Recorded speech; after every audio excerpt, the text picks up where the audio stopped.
Hello, and welcome back to the Stories of Northern Life podcast, brought to you by the Sault Ste. Marie Museum. I'm your host, Nicole, and I just want to welcome you back to the podcast after this month-long pause that we've had. And now we are coming back with a new series. This is going to be a series where we're delving into all about museums, what they are, where they get their funding, everything like that.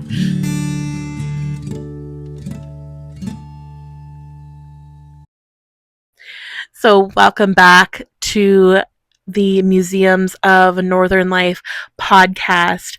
Today, we were saying, we are bringing you a new series, and this new series is going to be called Museums Decoded. And in this first episode, we are going to be looking at the first question of what is a museum. So where better to start than looking at the history of museums and how they evolved into what we know today. So let's get into this episode. I want to read to you this one article that just really goes through the history of museums and helps to paint a picture of how museums evolved. So this is called The History of Museums from Cabinets of Curiosity to Today. As our understanding of history has evolved, so has the way we learn about it, by Margaret Brecknell, published June 1st, 2023. Millions of people from across the globe visit museums each year, eager to experience for themselves objects from the past which they would otherwise only see in a book or on a screen. These institutions play an invaluable role in preserving for prosperity the history and cultural heritage of our ancestors. The way in which we interpret these objects may also give us better insight into how to deal with the challenges of the present day. Yet, it has taken many centuries for museums to evolve into the institutions we recognize today. The origins of the word museum provide a clue as to how it may have all started. In ancient Greek, the word museon, literally meaning site of the Muses, originally referred to a temple dedicated to the 9 mythological Greek goddesses of the arts. Over time, this term came to mean a place of learning and study. During the 4th century BCE, and now we use BCE to mean before Common Era or current era, and CE as the current era. And it's just trying to get away from sort of the BC and AD, which are very centered around Christianity. So, during the 4th century BCE, the Greek philosopher Aristotle founded a school in Athens called the Lyceum. In what is one of the very first known examples of a curated collection, the museum attached to this establishment housed the philosopher's assortment of natural history specimens for research purposes. When a similar academy was established in Alexandria just over a century later, the entire seat of learning became known as the Museum. By the time that the Romans began to word museum as a Latinized form of the earlier Greek museon, the term was generally used to describe a place for philosophical discussion rather than the meaning it had acquired during Aristotle's era as a home for a specific collection of objects. In Western Europe, the concept of amassing collections of natural history specimens or interesting curios, both for study and display, first became widely fashionable during the Renaissance period. Beginning in Italy in the late 14th century, this was a time of cultural revolution, inspired by a revival in interest in classical antiquity. It also sparked a new era of exploration, which, in turn, significantly extended the range of objects available to form interesting and unusual collections. The so-called cabinets of curiosity of this period may well be regarded as the precursors to modern museums. Designed to house collections of extraordinary items, they were intended to be seen and admired by guests, and ranged in size from a small cabinet to an entire room, depending on the status of their owner. In time, the word museum became associated with some of the most famous collections, such as that of the Danish scientist Ole Worm. And so here is actually on the front of the article at the top here, they have sort of a wood etching. This is sort of like our early forms of stamps that they would have used. And so you can see here, this is sort of depicting Ole Worm's museum. So during the mid-17th century, he amassed a huge collection of rare items ranging from taxidermy and rock samples to Roman jewelry and scientific instruments. Following his death, his son William published an illustrated catalogue of the collection entitled Museum Romanium. At around the same time, the word museum also became associated with the Tredescant family collection. And now I hope that's how you pronounce their name. The English naturalist and horticulturalist John Tredescant traveled widely in pursuit of rare flora and fauna, but also picked up an eclectic mix of other items from his time abroad. Eventually, he amassed such a vast treasure trove of curiosities that its displays filled several rooms of his Lambeth home. In the 1630s, he opened this section of the house to the public and charged a small entrance fee. Following his father's death in 1638, John Tredescant Jr. continued to expand the collection, which became popularly known as the Lambeth Ark, and eventually in the early 1650s set about cataloging it all.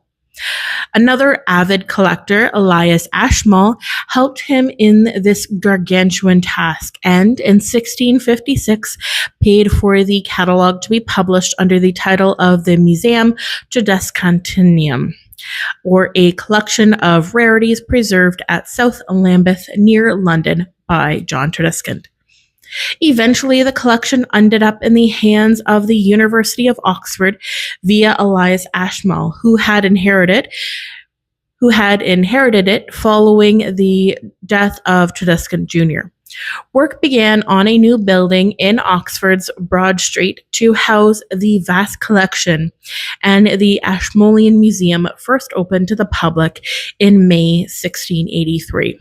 And now, if you've read the book or seen the show, The Discovery of Witches, you might have heard of the Ashmolean Museum, as it is featured in that show. Notable for the first university museum in the world, the Ashmolean was designed from the start to serve a dual purpose of housing and conserving the contents of its collection in such a way as to aid academic research, whilst at the same time making them accessible to the public. As a result, the Ashmolean is often cited as being the first institution to resemble the museums of today. In 1753, Sir Hans Sloane bequeathed to the British nation for a sum of £200,000 his vast collection of over 80,000 natural and artificial rarities, and an Act of Parliament was passed to establish the British Museum. Sloane's impressive collection formed the basis of what has today become one of the world's foremost museums.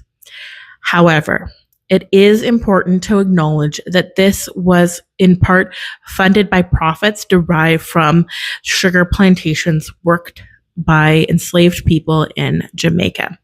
And also the British Museum, as we know, would go on to house a lot of stolen items, stolen artifacts that the British Museum refuses to repatriate. And now repatriation is probably something that we will end up talking about in another episode further down the road, but it is also an important thing in museums, especially in today's society. So the British Museum is notable for being the world's first national museum, and it was also among the very first to be publicly owned rather than under the control of a wealthy individual or academic institution. Its founders also intended the museum to be freely accessible to all, although it only truly became open to all comers following a change in the way in which tickets were distributed during the 1830s. Following the overthrow of the monarchy during the French Revolution, the National Assembly ruling body decided to open the former royal palace in Paris as a museum. The Louvre opened to the public in August 1793, only 7 months after the death at the guillotine of its former occupant, King Louis XVI. It marked the culmination of a long campaign to give the French public access to the royal art collection and proved a landmark moment in the concept of the museum as a public institution. Celebrating its 250th anniversary this year, so that would be in 2023, South Carolina's Charleston Museum is widely regarded to be the first institution of its type in the United States. Members of the Charleston Library Society, one of the country's oldest cultural institutions, donated natural history specimens to form the basis of the museum's original collection. For many years, the Charleston Museum lacked a permanent home, moving to several different locations before finally settling at its current premises on Meeting Street. In contrast, Baltimore's Peel Museum, which opened in 1814, is notable for being among the very first in the States to occupy a building created for the express purpose of housing a museum. Its founder, Rembrandt Peale, was the son of Charles Wilson Peale, who himself played a prominent part in establishing another of the country's earliest museums, the Pennsylvania Academy of Fine Arts, in 1805. Most early American museums were not publicly owned, but there was one notable exception, namely the Smithsonian. This venerable institution's origins lie in a bequest made by a British scientist named James Smithson. Upon his death in 1829, Smithson left his considerable estate to his nephew on the proviso that he should die without heirs. The estate would then pass to the United States of America to found at Washington under the name of the Smithsonian Institute, an establishment for the increase and diffusion of knowledge among men. Smithson's nephew died just 6 years later, leaving no children, and the U.S. government became the recipient of a legacy amounting to more than 100,000 gold sovereigns, equivalent to the then eye-watering sum of just over $500,000. The Smithsonian Institute was established by a deed of trust, and the Smithsonian Institution building in Washington, now effectively known as the Castle, opened its doors to the public in 1855. The reason for Smithson's bequest remains unclear, as he had no obvious connection with the United States. As the illegitimate son of an English duke, he struggled for recognition throughout his life, so he may have been inspired by a desire to be remembered posthumously. If that was his motivation, he certainly succeeded, as the institute, which bears his name, is now one of the world's preeminent museums and research establishments. Such was the rise in popularity of museums during the second half of the 19th century that they became a common feature of towns and cities across the globe. Many of them housed in new buildings, whether the museums were based in major capital cities or small provincial towns. They all provided the same vital function of preserving that place's cultural, scientific, and historic heritage. Museums have continued to evolve ever since. Landmarks Landmarks of historical or cultural significance have themselves become museums, enabling the collections associated with those places to be displayed in their original setting. Museums have also become more diverse, moving away from the trend for large institutions displaying wide ranges of collections into smaller and more specialized spaces focusing on one particular topic. In the aftermath of both world wars, museums continued to play a vital role in documenting the mistakes of the past in the hopes that it might prevent them from being repeated in the future. Today's museums face the challenge of adapting to changing visitor needs. Modern visitors expect to be entertained as well as educated, meaning that displays have become less static and more interactive. Reflecting today's digital age, museum collections are also becoming widely available online, allowing for virtual visitors from all over the world to share in their treasures. Modern history lovers are incredibly fortunate to be able to access the world's greatest museums at the click of a button. Nothing can beat the thrill of seeing a rare historical item in person, though, and for that reason, our physical museums deserve to be cherished and preserved. So there is our article giving us the history about museums.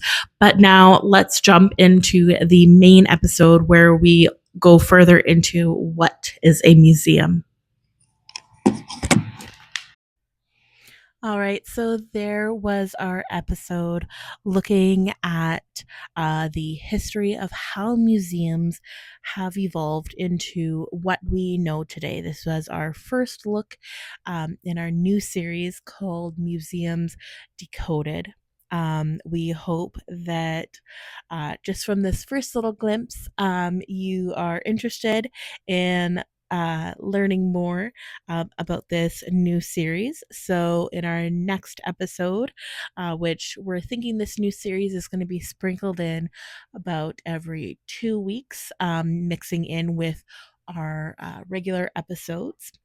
So, next episode in Museums Decoded, we're going to be looking at having a discussion on what is a museum. So if you've had any questions come up after listening to this episode today of how museums have evolved, or you have any questions of what is a museum, please feel free to email them to me at nicole@sumuseum.ca, and we will either get to them in our next episode of Museums Decoded, or we'll save that question for one of our future episodes when we're talking more so about that topic. So we are so excited to be bringing you this new series, and we hope you are going to love it as much as we are having fun making it, because we really want to help teach people more about museums so that you can better understand not only what we're doing here at the Sioux Museum, but what museums everywhere are kind of about. So, as always, thanks for listening. Bye. If you enjoyed this episode, you might like our blog too. Head over to our website, Sioux Museum, that's SAULT museum.ca, and look under Discover. You will find our blog, Museum Musings. We share short synopsis of influential people, historic places, and impactful events in our history. Pictures are always included, and you will be sure to learn a little something new with each post.